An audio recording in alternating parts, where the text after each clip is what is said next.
what are the biggest problems facing procurement in Nigeria, and what is your institute doing to handle them? Thank you very much.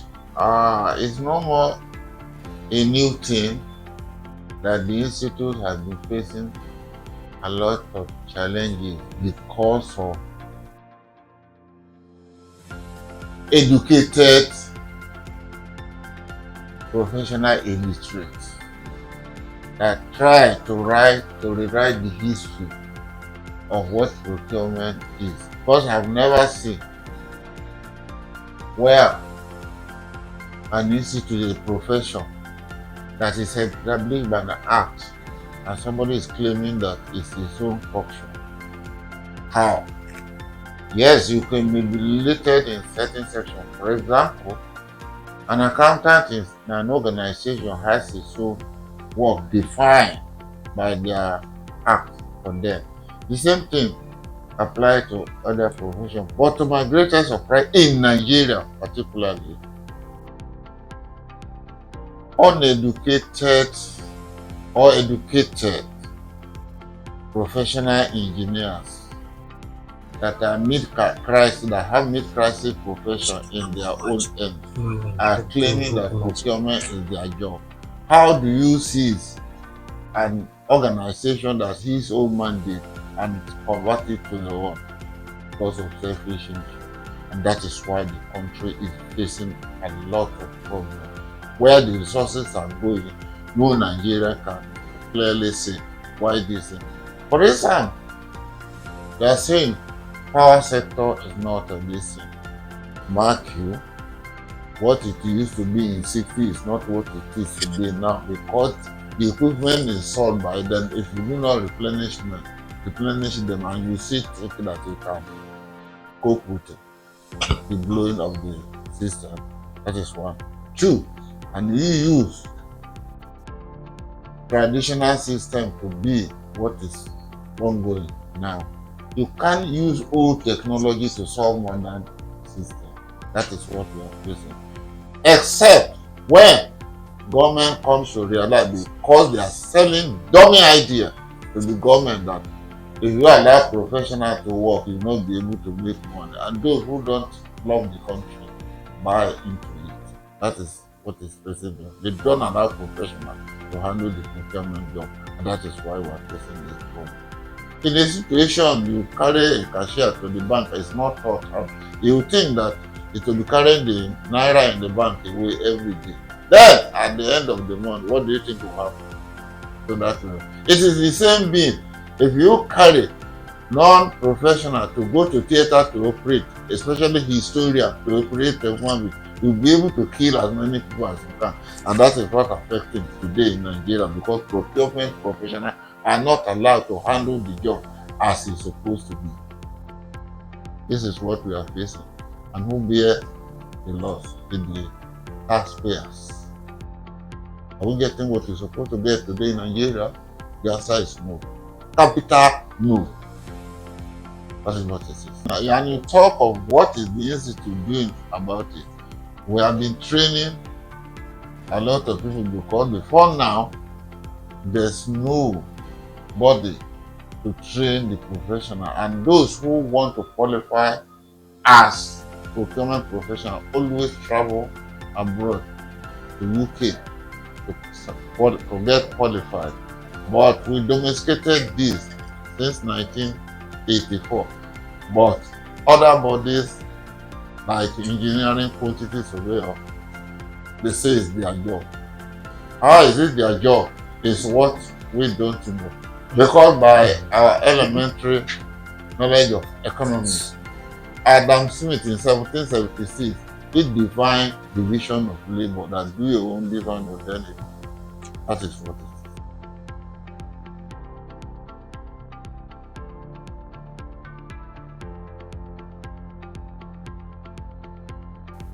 Thank you very much.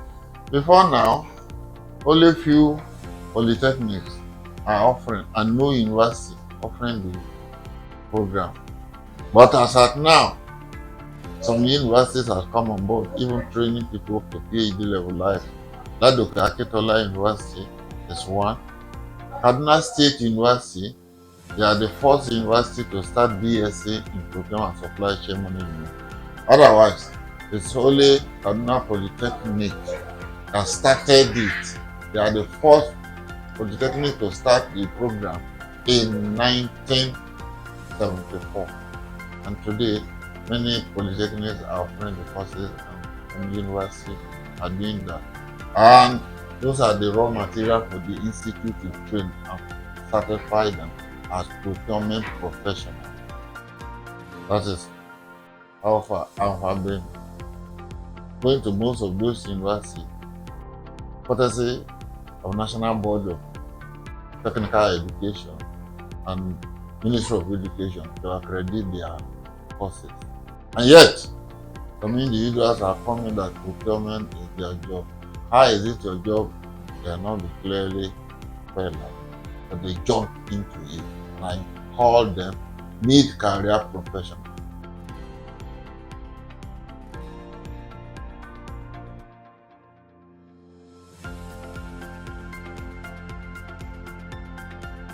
Thank you very much. There's always a proverb that whoever loves last, laughs best. That is what it is. Despite the challenges from here and there, and people try to be that procurement is all common affair, we have been trying to make sure that we continue our focus on what's the way forward for the profession and the way forward for national resources and the way forward for the development of our economy. Because in an area that takes 80 to 90% of the budget and you didn't care for that area, what do you think are doing? That is why our expenditure in the country cannot be quantified. Because when you look at it, there are two products that a nation can have before you can say that's money and material. What are other things? If you don't have this, you will not be nothing. For example, if you don't have money, you turn it to material. And if you have material, you turn it to money. That is why when some people embezzle money, you can invest it in building so that you cannot trace this. That is why EFCC cannot get to the real root because they are just pushing cash. What of the investment they put it in? They can put it in investment and put their children or a relation name. But if it is in the bank, it will be traced through BVN. That's not. So this is why. So, and we have been training people. So it's not yet enough because until when we get there. For example, when they go to audit an organization, the only thing they audit properly is the money. What of the material aspect? That is why when you are talking of audit, there's financial audit, there's procurement audit. A financial man cannot conduct procurement audit because he doesn't know how everything was conceptualized to the end. Whereas in financial audit, there's naira and cover. In procurement audit, you have to start when the origin of needs started and how was it contracted and when it was delivered and how it was issued. These are the things. Because you can find in an organization, they will say a managing director, they can carry industrial gen away. But if you go to cash office to say they want those amount of money, it will not be given just like that. But in as far as material is concerned, you say that I'm the managing director, I want to make use of it in my house. Was it documented properly?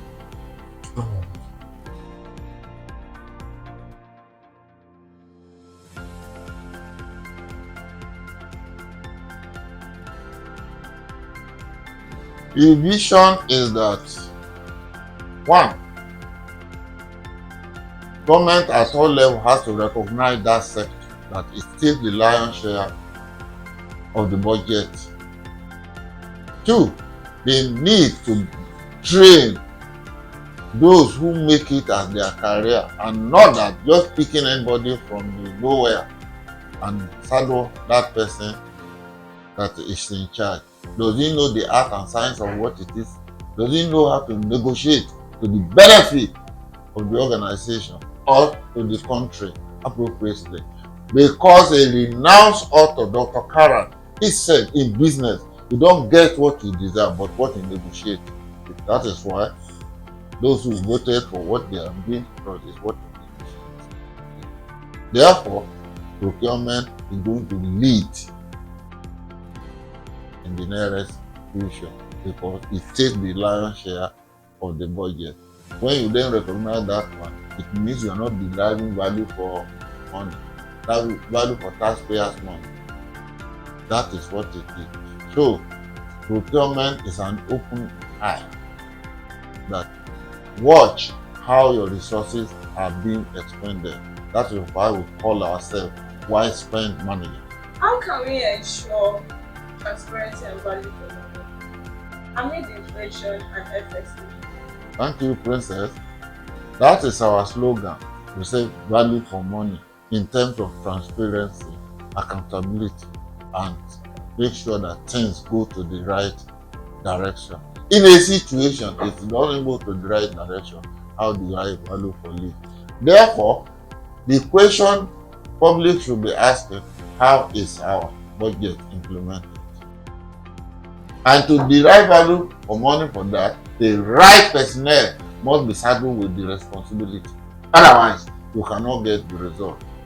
A situation, a blind man is leading a blind man. Where do you think we'll head to? We are heading to know where.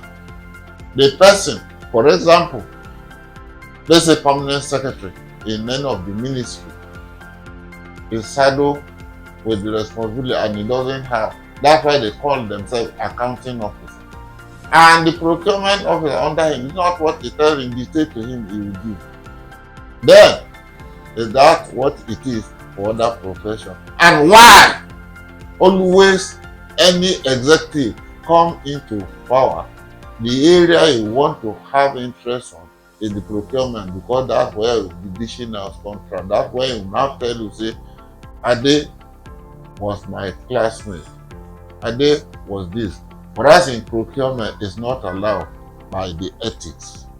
You are to do what the interest of that organization or the nation at heart, not your personal. That is why a procurement officer, by ethics, you are not allowed to take anything from anybody except diary and calendar at the end of the year.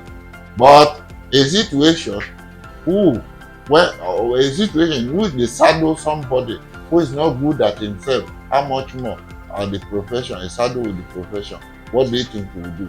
He thought that he's taking there to make fortune for himself.